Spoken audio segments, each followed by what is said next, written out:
What is the role of negotiation in business success?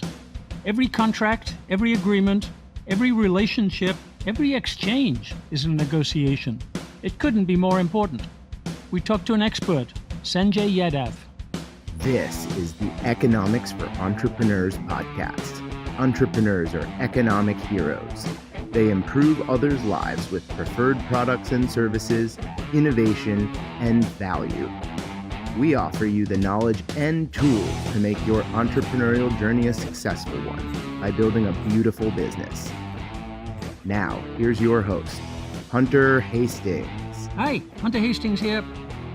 The Austrian Principle of the market as a process is universally useful to business people. In a process, everything is moving and changing rather than fixed. You're able to advance a process and generate better outcomes. You're able to adjust and adapt. And if you act and learn today, you can apply that learning at the next stage tomorrow. The process view is dynamic, energizing, empowering, and optimistic. It's about betterment, a better future. And it's about skill development. You can become more and more skillful at operating any process using the act and learn method.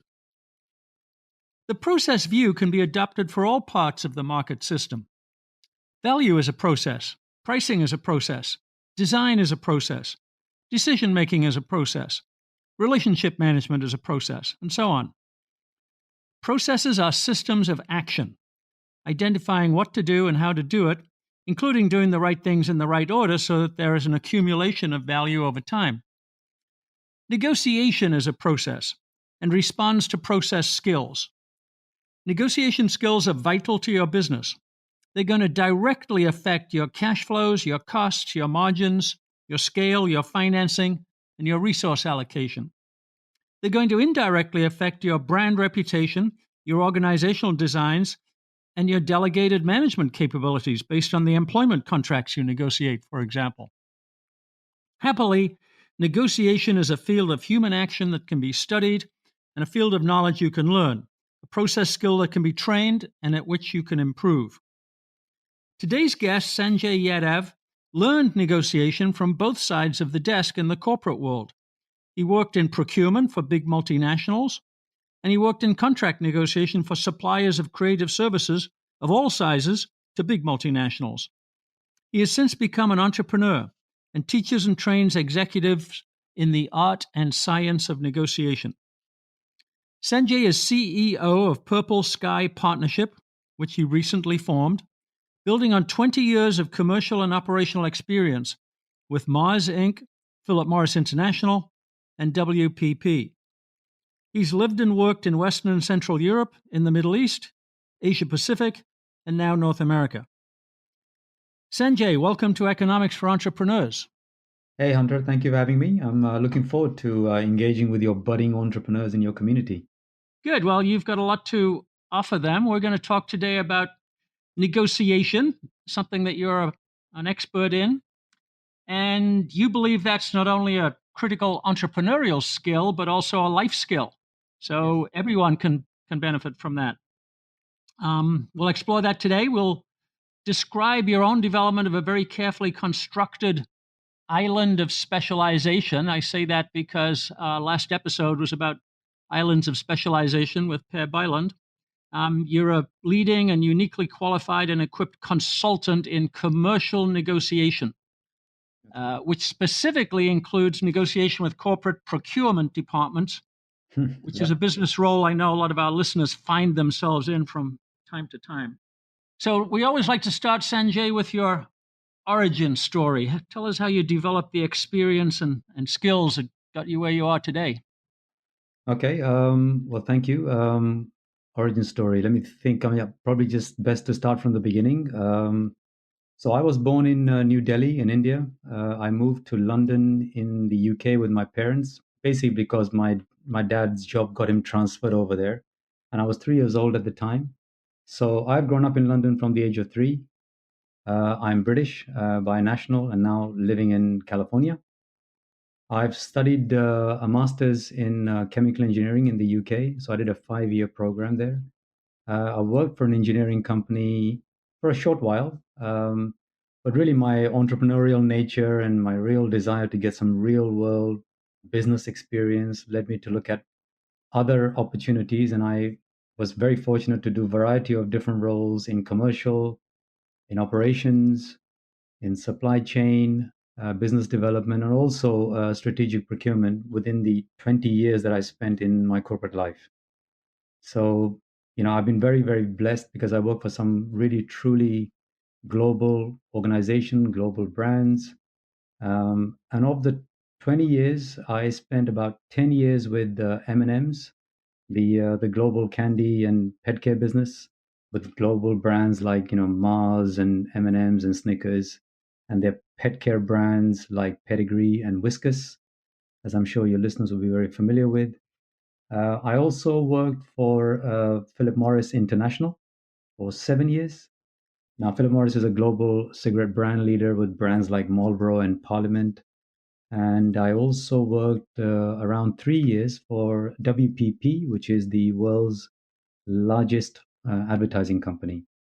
And the last 2 years of my corporate world, give or take, was spent working for a negotiating consulting organization called Scottwork International, where I was basically a trained coach, and I would teach or coach clients around the world who came from a variety of industries, from different departments, and I would basically, teach them depending on what their issues were.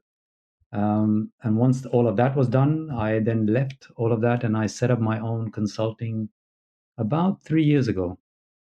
And here I am today, still running that in the US. So, looking back on my 20 odd years, you can appreciate if you're working for large organizations like M&M's and Philip Morris, you do get an opportunity to do different roles, but you also get opportunities to live and work abroad. And I've been very lucky. I've lived and worked in Europe, in Central Europe, in Middle East. I worked in India for a while. I also spent a large number of years in Asia Pacific, where I was based both in Hong Kong for about 4 years and Singapore for about 4 years. Um, but most of the 20 years that I've spent in the corporate world has really been spent in the commercial and the procurement function, where I've either set up the department or I've transformed the department from scratch, both for M&Ms and Philip Morris. Now, client procurement. You can imagine when you're working for organizations like this, you're dealing with a large amounts of money.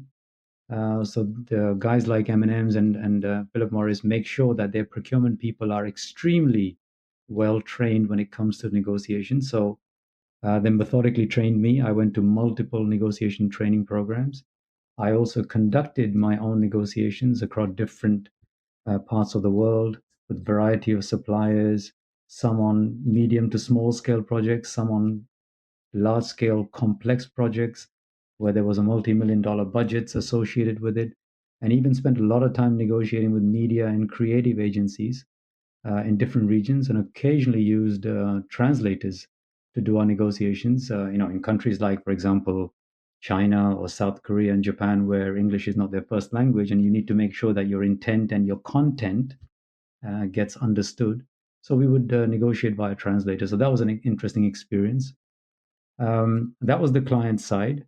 But when I came across to WPP, now I was on the supplier side. And yet I was still dealing with the same global clients like M&Ms and even bigger organizations like Unilever and the P&Gs of this world. And which meant that I had to now learn to negotiate a different set of skills because I had to help negotiate annual contracts or project contract or agency fees with large and very powerful global clients. You So might tell our listeners a little bit about WPP, Sanjay, so that they understand the range of companies within that umbrella, the size and the scope and the activities and so on like that. I believe it's quite a very varied portfolio, and you are helping companies of all different sizes. Is that right? that's correct. I mean, WPP is a humongous organization. To give you an idea, WPP is actually a holding company, and within the holding company, there are approximately, and they change all the time, 600 operating companies within its empire. But the way the business operates is very clearly demarcated into four pillars. So number one is media. Number two is creative and digital agencies. Number three is consumer insights, which is basically market research. And the fourth pillar is focused on public relations. So that's the whole empire within WPP. And these are the areas that they focus on and use the operating companies to drive the business forward for their clients. So people are not necessarily familiar with the WPP brand, but they are very much familiar with their operating companies like Group M, Ogilvy, Kantar, Wunderman Thompson, for example, which used to be previously J. Walter Thompson, Gray Worldwide, VML YNR, for example. I mean, there's just hundreds of these companies, and these are Yeah. the big. We had Rory Sutherland, who's the vice chair of Ogilvy in the UK, on the podcast a few weeks ago. So Okay. we've come across Ogilvy at least. Okay, good. So it's a unique organization because every individual operating company manages their own P&L, their own brand identity, and business direction. So WPP kind of like at the back end takes care of the overall messaging, but also takes its annual fee with no exceptions and delays, and allows the individual operating companies, CEOs or CFOs, to run their own business as they see fit. So when you look at the empire, the different sizes of the companies, you will notice that there are companies that vary from billion-dollar organizations to small boutique enterprises with a handful of employees. It's an extremely complex business with multiple stakeholders, who have their own agendas. They have their own different levels of maturity, and they have their own business culture and financial strength. I mean, one of the best ways I think to describe WPP and how it mysteriously functions is to compare it to a bumblebee. If you look at a bumblebee, you look at the size of the bee's body is disproportionately bigger than its wings. And common sense tells us that it shouldn't be able to fly, and yet it flies quite easily and navigates quite well. And that's basically what WPP is.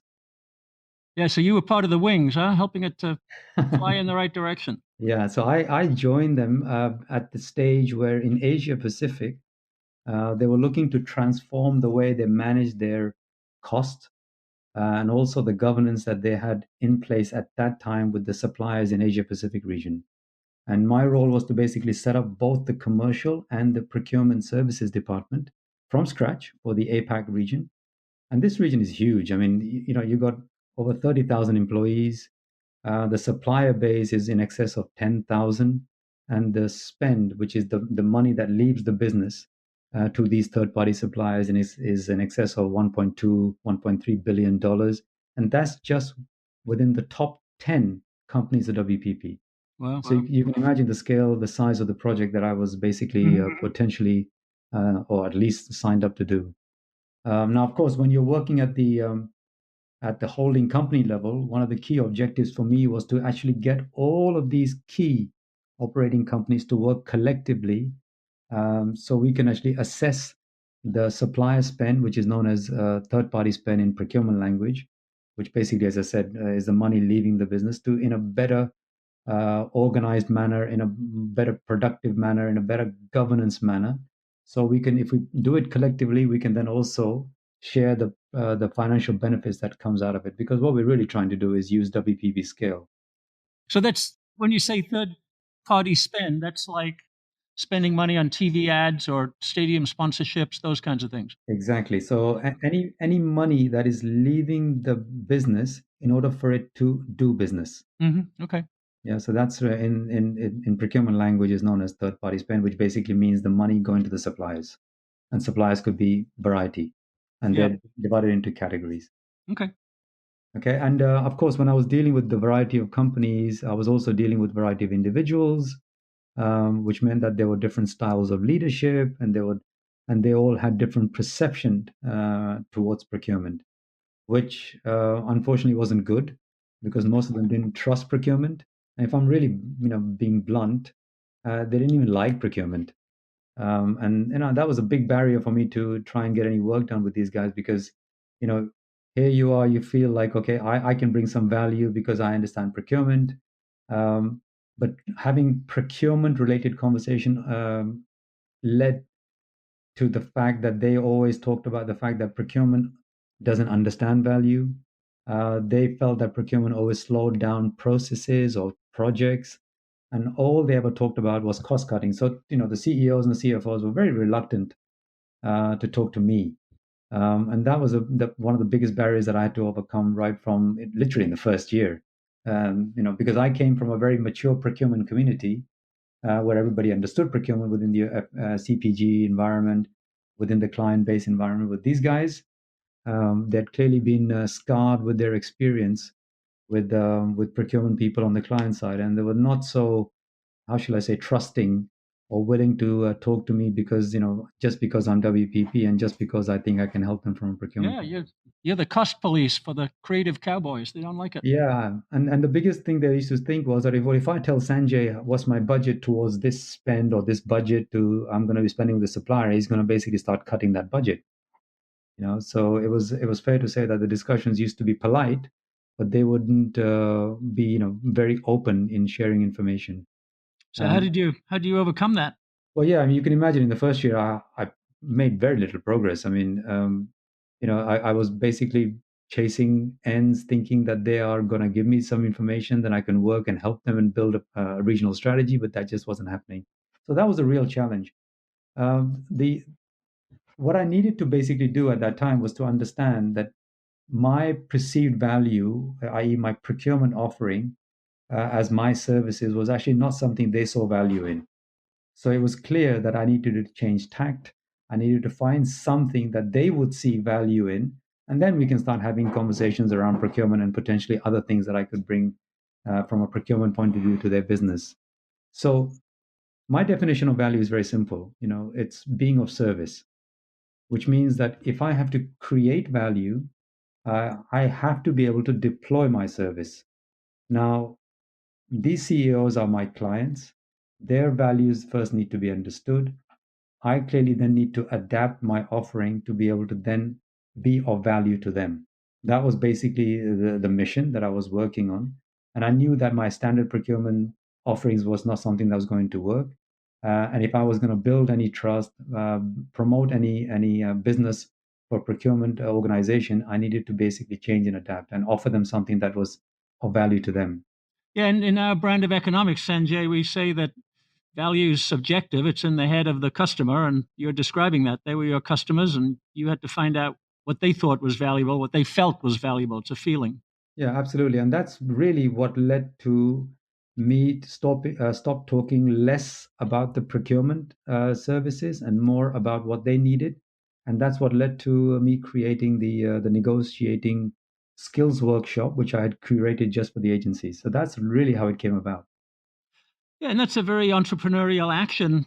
You you identified the subjective value, and you created something to make that possible, which was your workshop. So take us into that. How did you design and build that? Yeah. Look, I mean, I had to basically start from the beginning. I would go and have open-ended discussions with the leadership team around the world. It took months for it to take place. The objective was very simple. I would try to listen and understand what their issues were, what their pain points were, and not necessarily talk about procurement and just basically try and understand, look, tell me what is it that you are struggling with, and maybe I'll go back and try and come with a potential solution that you think I can help you with. And if that is something we can work on, then that's something where we can add value jointly. Yeah, So, we have a fancy term for that, Sanjay. It's called empathic diagnosis. So the empathy part is listening and trying to understand what's in their head, and diagnostics is figuring out how to address that. So you were yeah. using empathic diagnosis, even if you didn't use the terminology. Yeah, absolutely. So, I mean, the assessment was basically concluded 2 points. And the 2 points were number one, negotiation was really a leadership issue. Now, what I mean by that is that the leaders in the organization did not really empower their staff, which means they didn't provide the appropriate guidelines on what the teams needed to do in their negotiation, nor did they provide the skills or the training needed to help them become more confident and to achieve more consistent deal making, which meant really that the individuals or the teams were pretty much left to fend for themselves when it came to negotiating with their clients. And the result was that the outcomes of the negotiation used to vary. So different teams used to get different results. Mm-hmm. Most of their contract negotiations were delayed by months, which means They were still working on the projects and not getting paid because the contract hadn't been signed, and the procurement would not issue payments because the PO wasn't in the system. And the outcomes, commercial outcomes, were relatively poor, or at least below what they were expecting for the services that they were providing. So that was from a leadership issue when you did the assessment. The other thing that was very obvious was that the organization itself didn't have what I call a negotiating culture as part of their business culture. Um, and what I mean by a negotiating culture, not having a negotiating culture, is that whenever they were confronted with a negotiation or having need to talk to a client, there was a general dislike towards negotiating. They didn't feel comfortable negotiating. They were more, I would say, deal focused, and hence quite anxious to get the deals done rather than negotiate the deals. They felt that they were not being treated fairly in contract negotiations or even their agency fee compensation. They felt that they didn't get the respect that they deserved, and all because for all the wonderful things that they were doing for their clients. And I used to often hear them, complaining, saying that clients don't understand value. That's why they don't pay for it. And procurement, least of all, understand value and the value of creativity, and only talk about cost. But really, in reality, what it was that whilst they were great creative people, they were not skilled negotiators, and nor had invested the time to skill up, which means that they were not able to commercialize their creativity and hence felt undervalued or poorly remunerated for the work that they did. So, Um, just to pick up on that term, and maybe you're going to tell us this as you go through, Sanjay, but negotiating culture. So, I would guess, not knowing much about it, that many companies don't have a negotiation culture. But are you implying that some do, and it's something you can develop? yes, I mean, negotiating culture is absolutely developable, so you can actually develop it, but it really needs to be led by the leadership team. Okay. There are organizations out there, I mean, without mentioning the names, but who have a very mature negotiating culture because they will see conflict, so which means the things that they're trying to achieve as an opportunity rather than a battle or rather than a challenge. And when you see um, operating companies operating under a negotiating culture, then they are more keen to get deals done because they're confident. They know that they are able to bridge the gap. They're able to overcome any conflict that they may be facing. So you're training these folks at the agencies to improve their commercial outcomes, Yeah. and they might be small agencies dealing with much more economically powerful clients. So I'm sure everybody who's listening will be interested in learning the process for doing that, developing the program. So take us into some of those areas if you can. Okay. Well, as I said, I mean, I was making very little progress on my so-called day job with WPP procurement. So I saw the opportunity to adapt my role to bring more value to my internal clients. And even though this was not really part of my job, I knew that I had the opportunity to maybe potentially shift some behavior, or at least their attitude towards procurement for the leadership team or for the creative people to say, look, procurement is not the enemy. There is a certain skill that if you can learn it and practice it confidently, you'll be able to actually navigate yourself around these so-called procurement people who are just frankly doing their job. Hmm. um, so it was important for me to adapt my own role to be able to then eventually get invited in, eventually get the trust built, so then I can then, at some point, maybe in the second year, maybe in the third year, to be able to then do the procurement role that I was actually hired to do. So what I basically did was I kind of like stopped my normal procurement activity. I focused on developing some form of a negotiation program, and it started very small. I proposed and developed a half-day presentation, and I titled it "Managing Client Procurement." I pitched it to the various leadership teams across the various operating companies, and even though my objective really was to build trust, I just did not realize how much of a need there was for it. Even though it was a very small and very humble beginning, it was only a half day presentation, as I said, where I would stand up and basically say my stuff. and there'd be a few questions back and forth. But it really grew.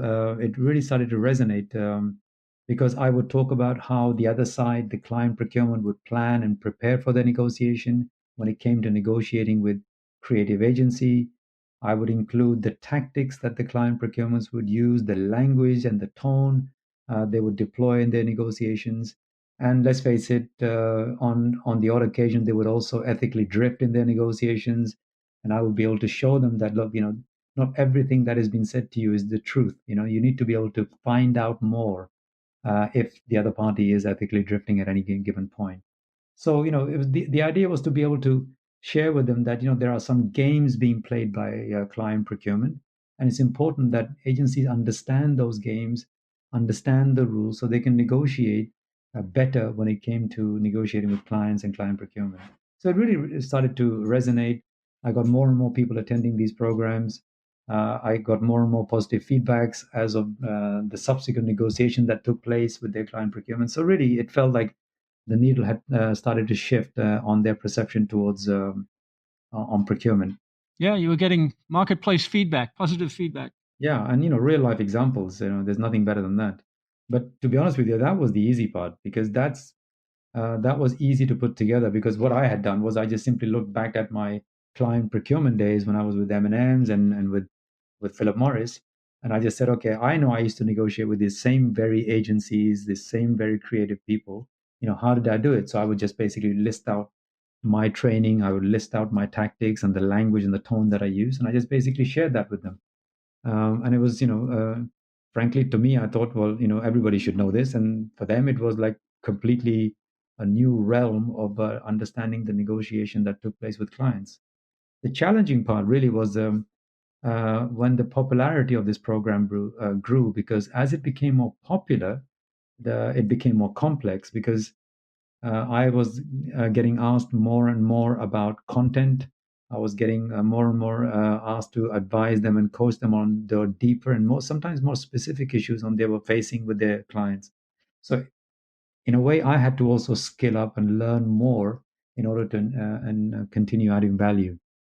And one of the things that it became apparent to me was that there was a lot of joy and benefit in being client procurement because I came with a huge brand. I came with a huge economical, powerful machine that supported me in my negotiation Hmm. because there was a natural need for suppliers to come and deal with me to try and win contracts. But now, being on the WPP side, on the supplier side, this was no longer the case.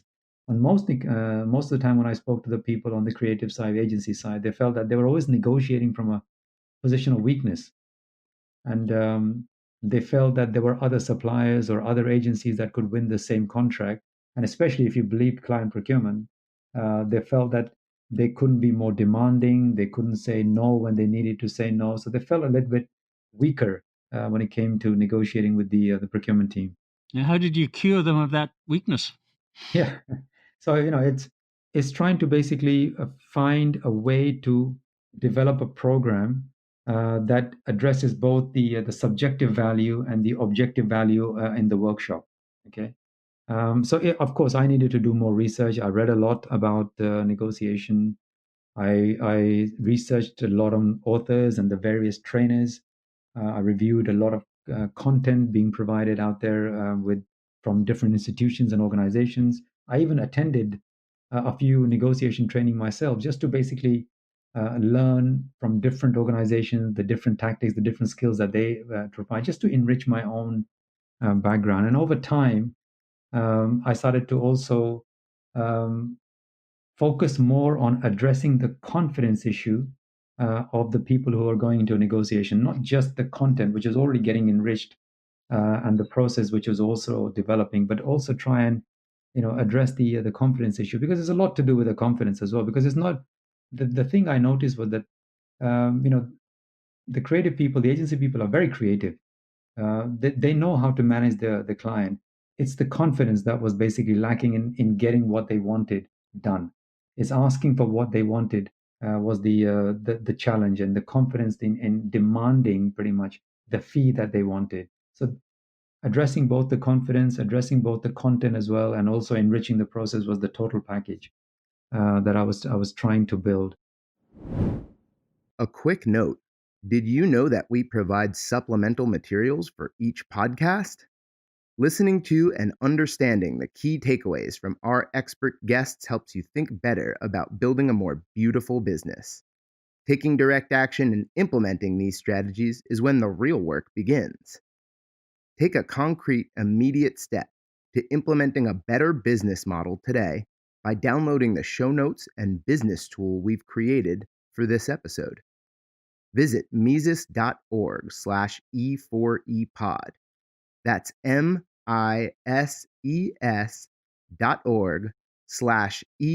the number 4EPOD, and click on today's episode.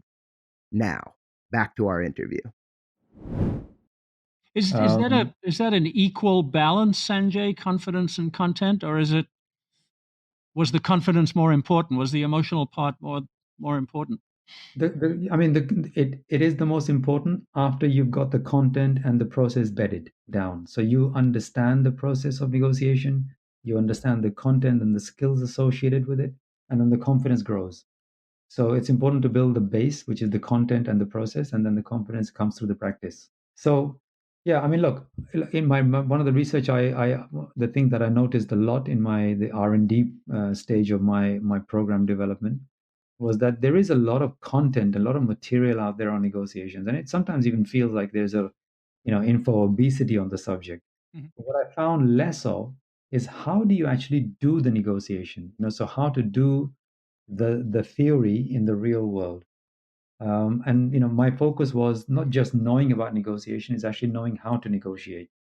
And the real question for me was, okay, so I know the theory, but how do I utilize it? How do I make it work with the real life challenges, with the real world problems that I'm facing right in front of me? So updating my program, develop my program was also to test the fitness of the program and its effectiveness in the real world, which meant that I had to find ways to implement the theory and bring the negotiations alive. And this is really where I was trying to bridge the gap between knowing and doing. Yeah. And presumably you've got teams going out there conducting actual negotiations based on your coaching, and then they come back, report how they did. So you've got some results feedback. Yeah, absolutely. I mean, there was a methodology in place where we used to create a very simple structure to measure the ROI on the negotiation. So we would, jointly just agree what we are trying to achieve, and then the idea was that because negotiation, as you know, is not just the actual process of trying to deal. Negotiation actually starts when the deal is done. You'd be amazed how much negotiation actually happens once the deal is done. A lot of people think that, okay, I've done the deal, the negotiation's over. Negotiation actually just starts once you sign the deal. So if you think you've negotiated a tough deal, you watch out how many tough deals you're going to have to face as the project continues. So we would develop this ROI model with a certain KPIs to be able to then people to say, look, I went to a negotiation, I used the following skills, this is what I got as a result of it, and these are the outcomes that I want to report back. So there was like a feedback loop, not just for these people to practice, but frankly for me to enrich the program to make it more specific, to make it more direct, using real world examples, saying, look, your colleagues out there are doing the same thing. This is what they did. This is the outcome they got. This is what they did. It didn't work so well. So this is what we need to look at, etc., etc. So it was developing, I would say, on the go with the live data, so to speak, being fed back into the program. That's a kind of counterintuitive point that you make the deal, you sign the contract, but the negotiation is continues after that. It doesn't end there. So negotiation is an ongoing skill. It sounds like. It's ongoing, absolutely. And if you're dealing with procurement, rest assured, negotiation never ends because procurement will always feel that even if you think you've got a great deal, they'll think that they gave you too much. So they were going to try and always negotiate further and further as the contract period is being observed. So if you've got a 1 year contract or a 3 year contract, rest assured you'll be negotiating throughout that period. So the skill is omnipresent. You need to be always alive and active towards it, and it's something that you need to make sure that you're ready for. So you have to be negotiation ready all the time. So negotiation is a process. I think we've gathered that from what you've told us, but it's an ongoing process. It never stops. Can you capture that process? Is that how you teach it? Yeah, I mean, look, negotiation actually is a very rich subject. There are over 130 learning points in a negotiation. Okay, Is that and I'm not 130 you've developed or you've so identified from your research? yeah. So it's a combination of both. So Hmm. that it's a combination of having myself gone through the training, um, through the research that I've done, through the feedback that I've received from the people that I've coached. So it's a combination of all of that. So it's, as I said, it's relatively a large skill teaching point. Okay, and we all know that when people come to the workshop, they're not going to learn the whole 130 points, and frankly, most of them don't even need the whole 130. um, the idea is to be able to progressively build the skill and to Hmm. be able to create the multiplier effect. So the idea is very simple. I would talk to the client, or I would talk to the participant and say, look, what are the issues that you're facing? What are the top three or top five conflicts that you face on the most regular basis? Let's identify the skills, the teaching points that you need to be able to overcome these conflicts, and let's practice those skills deliberately. And the idea is to build from that. So you probably just start with maybe 5 or maybe 10 learning points, practice those learning points, and then take it from there. Then you start learning and getting better and better, because the more you practice, the more confident you become, and the more learning points you want to now chase after. Give us an example of just one, Sanjay. What's a learning point? Um, well, learning point. A good example is, ask yourself the question: when is it appropriate to negotiate? It's very important that if you're in a complex situation, I know complex sounds very dramatic, but conflict just generally means that you want something, they won't give it, or there is a gap between what you asked for and you're not getting it, etc. It's just a conflict that you need to try and overcome. The most important thing is to understand when is it appropriate to negotiate, because there are actually 10 different ways to resolve any conflict, and negotiation is just one of them. So it's a skill in itself to know when negotiation is the most appropriate method to resolve a conflict, because negotiation is sometimes not the best strategy to start with, because there are sometimes faster, sometimes even cheaper ways to get the deal done. So Such as what? I mean, for example, persuasion. Okay. If I can persuade you, Hunter, and say, look, Hunter, can we have the call 2 hours later today? Because I need to take my dog out for a walk who's not feeling well and needs his afternoon nap. Is that okay? And you say, well, it's not a big deal. I can do it. I've just persuaded you, and I don't need to negotiate. Because by negotiating, there are some negativities in negotiation as well. And you need to be prepared to be able to offer something in return. Because if you're asking for something and you're not willing to offer something, then you're going to struggle to do a deal.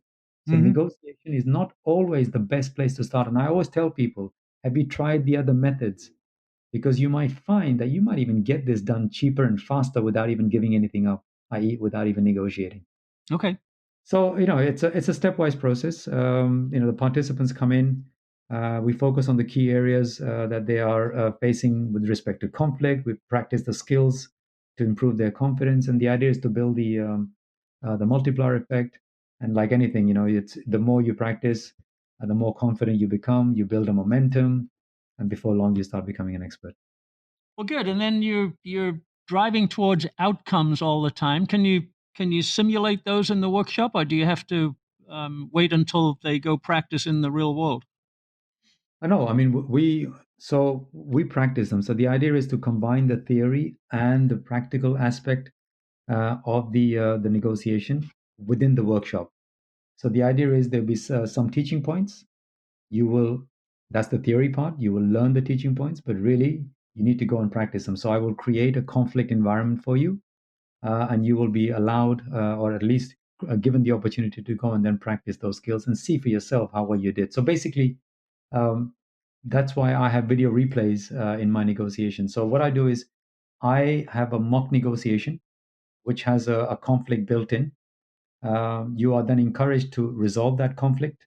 I will video record that conflict or your negotiation. And once the mock negotiations are over, I will then use that video as part of the replay, and I will add the coaching and the debriefing to show you how you did versus your preparation, and what you could have done better. And more importantly, sometimes you see other participants doing something different that you may think, well, I like that. I'm going to do it in my next negotiation, or I didn't like that so much, and I'm just going to make sure I do less of it. So it's a very practical way to learn the theory, and more importantly, to get it into motion, because theory is great. The real skill is to be able to deploy it. And if you're not able to deploy it, then you know you're going to struggle to do deals in the real world and feel frustrated, frankly, because you think you know it, but you can't make it work for you. Yeah. And That's you why I always say that negotiation is both art and science, because it's a combination of two. The science part of negotiation is the process part, which has its recognizable steps. You have a certain number of steps. There are a certain number of skills associated with that step. You learn the process, you practice the skills, and so you are able to then navigate and understand where you are in that negotiation, and then you can control the negotiation better, and don't let what I call a negotiation happen to you. Okay, and the artistic part of the negotiation is basically how you behave, how you deliver, how you talk in a negotiation. It's really where your personality becomes part of the overall negotiating culture. But as I said, most of all, it's a skill, and you have to practice it. There is no way around it. The more you practice, the better you become. This is why I believe that negotiators, or at least skilled negotiators, are happier people, because they navigate and control negotiations with more confidence. They are happier because they can resolve conflict better, because they see conflict as an opportunity, and not as a battle. So it's a skill that really can help you both at work, at home, with your friends, pretty much everywhere. It's just the question is, you have to decide whether you want to negotiate it, and that's the decision you have to make, and that's the dilemma every negotiator has. Yeah. Sanjay, can you tell us about any actual cases that our listeners can learn from, where your training or your approach resulted in a better outcome for your clients? Well, let's see. I mean, without giving any names Mhm. for confidentiality reason, I can Sure. I can give you a good example during my WPP time. So when we were negotiating with clients, Okay. there was an upcoming annual agency contract, a fee negotiation with their long-term global CPG client, where we knew most of the negotiation was going to take place with client procurement. And based on their previous encounters, we knew that the client was both demanding, and the procurement were notorious at getting what they wanted. So we knew that this was going to be a tough gig. Okay, and I was asked not only to coach the lead negotiators, but also to participate in their actual negotiation with their global client, which is quite unique. So 2 months before the negotiation was about to take place, we started our preparation. I used my procurement knowledge to skill them up on the procurement tactics, the various scenarios that they will face, and how they can navigate around the pitfalls. So apart from the preparation, I also role played the client procurement. So I was actually the bad guy on the other side of the table in the mock negotiations.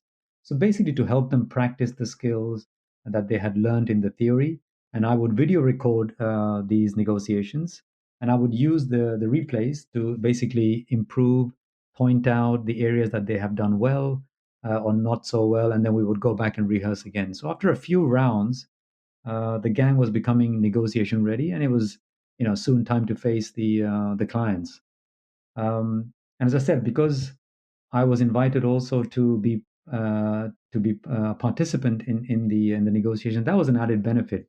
But the rule was very simple. I would go in as part of the negotiation as an observer, which means that I will not speak in the negotiation.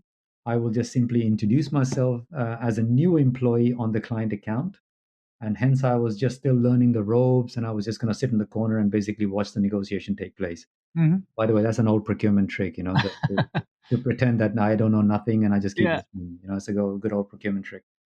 So as an observer, my main task was basically to do two things. One was to observe our own team's performance, and secondly, to look out for what I call signals from the client procurement. And these are often missed when you're under pressure.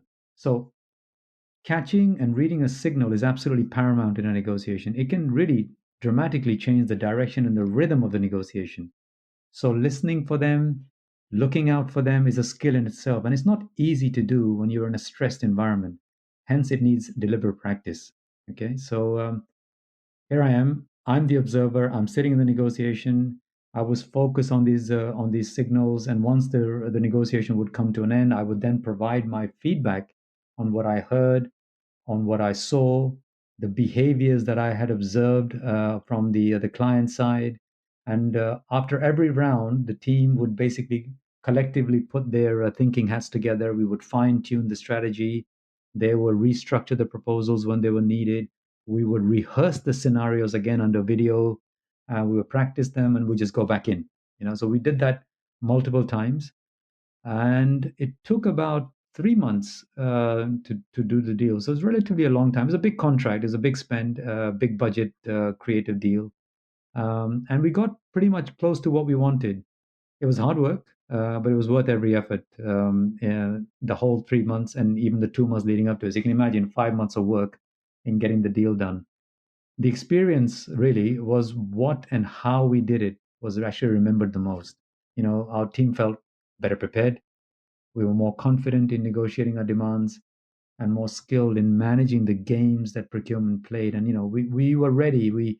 They could spot them when they were coming, and we knew the skills that we needed to adopt to get around it to avoid the pitfalls. So, clearly we had created a very great, fun negotiating culture during those 5 months. Yeah, that's a great story. So, one of my questions is going to be: is it a universal skill? I was thinking about some of the companies that we have in our venture capital fund, where you're a tiny little startup and you're negotiating with Walmart or somebody like that for shelf space, or you're negotiating with one of your giant packaged goods companies like M&M Mars for Yeah. role as a supplier. This is true for everybody who's in a negotiation or one of those procurement relationships? Yes. I mean, negotiation is universally applicable because it's a process which has a recognizable steps, as I said. So each steps has numerous skills attached to it. And you just need to understand where you are in the negotiation process while you're having the discussion with the other party, what skills that you need at that step to be able to go to the next step in case you are stuck in a deadlock or in case you're not making progress. And if you are making progress, what are the skills needed to keep moving the deal forward?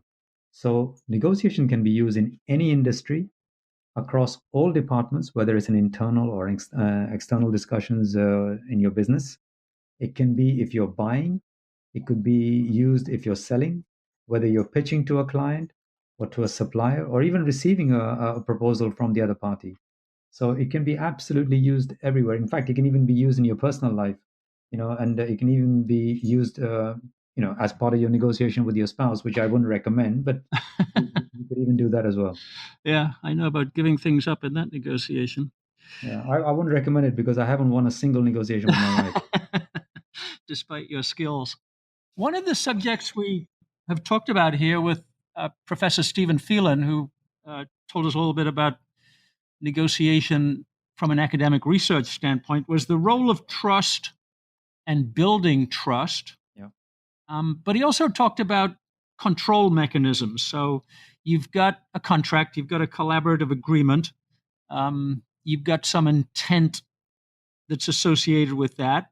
But you need the control mechanisms to make sure that the behaviors and outcomes are what you negotiated. So, um, can you tell us about trust in negotiations when often, as you said, the other side's playing games and there could be some adversarial content in it? Yeah, absolutely. I mean, look, building mutual trust in a negotiation is absolutely key, especially if you're in a long term relationship or in a long term working relationship with the other party. Now, in all negotiations, there are four dilemmas that every negotiator faces. Now, skillfully managing and understanding these dilemmas helps you build the trust. I'll give an example of one of the dilemmas: Yeah. pitching. Okay. One of the most common dilemmas that everybody faces is pitching. Who should pitch first? If I've decided to pitch first, where should I pitch? when should I pitch? So when I say where should I pitch, is basically the technical term is how should I anchor my pitch? Okay. Hmm. So understanding pitching is very, very important. Understand when to pitch. Should it be done by them? Should it be done by me? Is also a skill in itself. And if I've decided to do it myself, then where will I pitch? And how will I protect my pitch is a skill in itself. Okay. And these needs to be practiced. So what I very often see is that the participants, in order to protect their proposal, start their pitch absurdly high because they know that they're going to get negotiated down, which is exactly what happens over time. Okay. Hmm.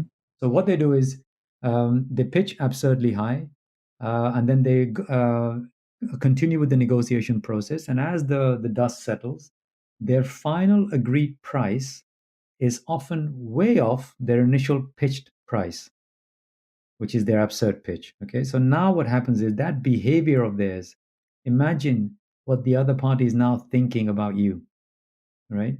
They just have seen you concede large ground in getting the deal done. What signals have you sent to them? Has your behavior now taught them that when I pitch, it's not really a real number? Hmm. When I pitch, it's not a number that I really expect to do a deal. So what you're really demonstrating to them that you're actually not pitching in a genuine, trusted manner.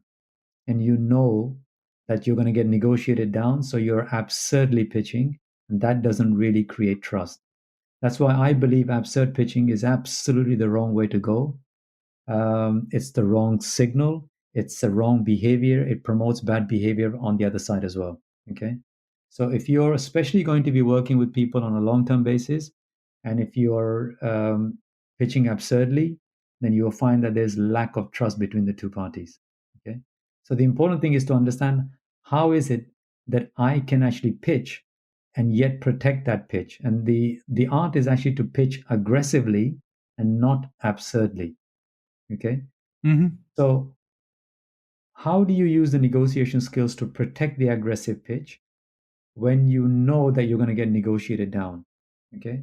The idea is to have the skill to protect that pitch. So wherever you end up, you haven't ended up too far from what you have said, and hopefully you maybe even got some concessions in return to maintain the overall value. That particular behavior, i.e., aggressive pitching, sends a more positive signal to the other party over time. Because what they learn is that what you say is credible and you are ready to negotiate for it. And that's why skilled negotiators are very creative and very courageous people because they do deals faster, because they're not wasting time giving a ridiculous number. They go to the number that they know that they can defend and they can protect through their skill, and they secure most of the deal in the negotiation. Yeah, and it sounds like part of that, Sanjay, is long term thinking. I was taken by what you said that if I negotiate absurdly now, the loss of trust aspect of that might be months or years in the future. Absolutely, and we touched upon it earlier. If you're negotiating with the other party, and I just took procurement as an example, they're going to see the end of the contract as the beginning of the negotiation because they're going to remember that you came with a $1 million proposal and the deal was done at 200,000.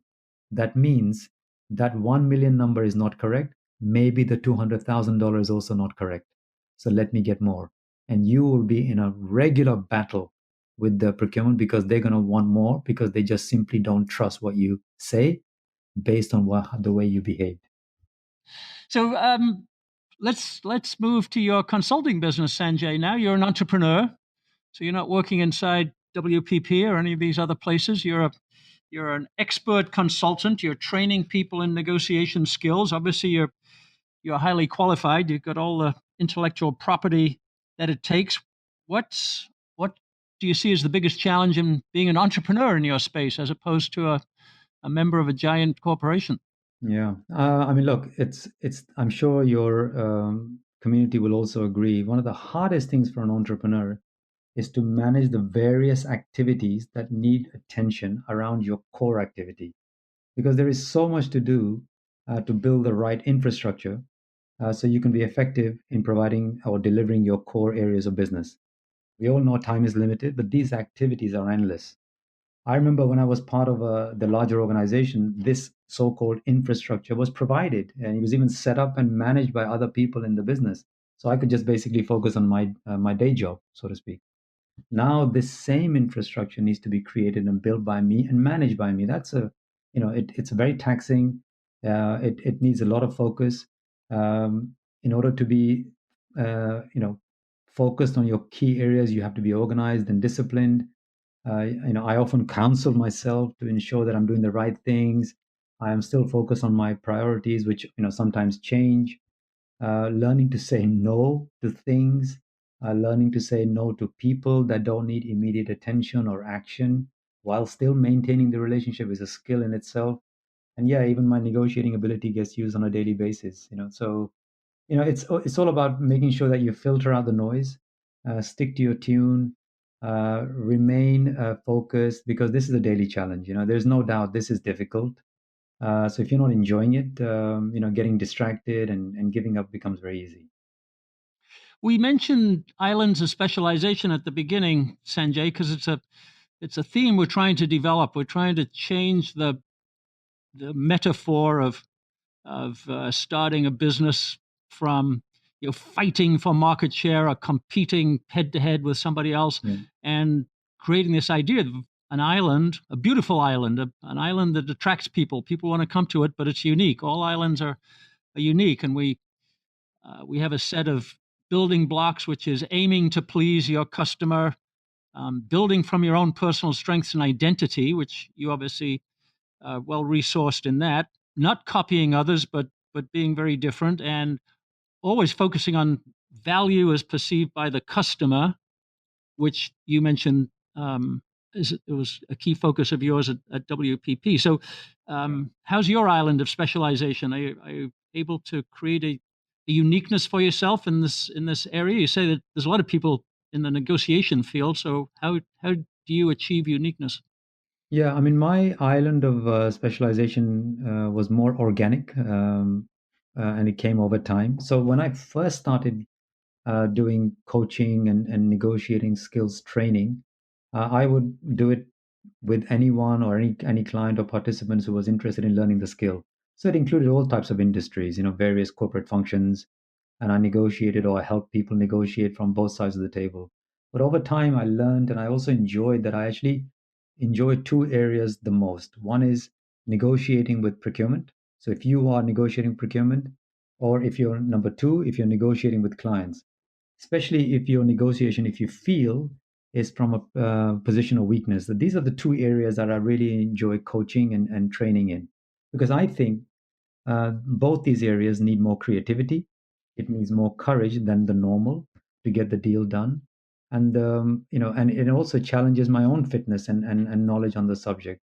So, teaching and coaching negotiation skills based around negotiating with clients, negotiating with procurement gives me the most satisfaction, and I consider it as my uniqueness because of my background and what I've done and what I'm also doing.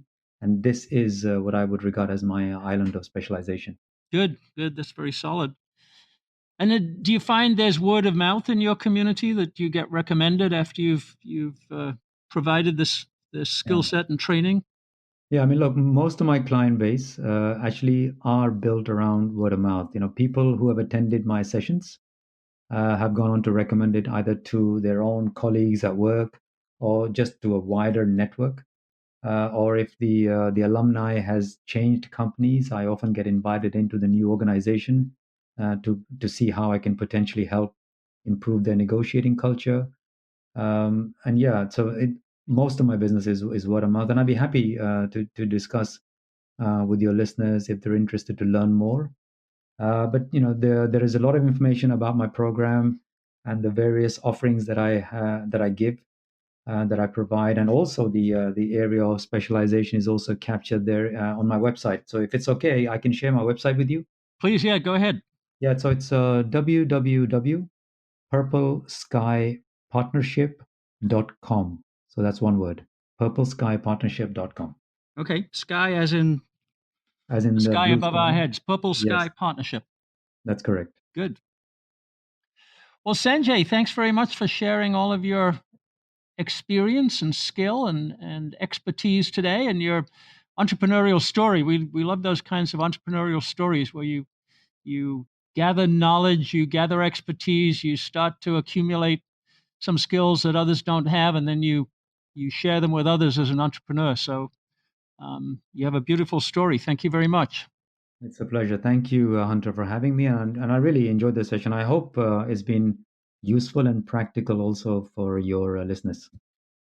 Well, I'm sure it will be. And I presume when they go to your website, there's a way to get in touch with you there if they, Yes, so they want to. there is a link to contact me, and I get the emails directly sent to me. Good. Well, Sanjay, thanks again very much indeed for being part of Economics for Entrepreneurs. You're welcome. Thank you. Economics for Entrepreneurs is a production of the Mises Institute. To explore more content like this, visit Mises.org. That's MISES.org. For more from Hunter Hastings, check out hunterhastings.com.